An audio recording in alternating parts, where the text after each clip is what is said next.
hello beautiful people. I make the London juice.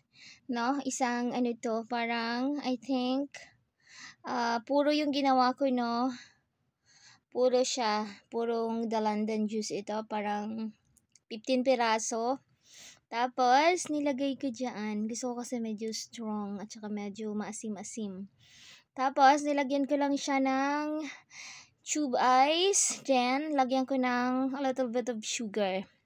Ayan, so kakainin natin. Yan po ang ating the London juice. At ayan, gagawa tayo mamaya ng may halong water para pagkain natin ng dinner. So, this is our the London juice. Na ayan na, makikita nyo, meron pa akong hindi natanggal na seeds.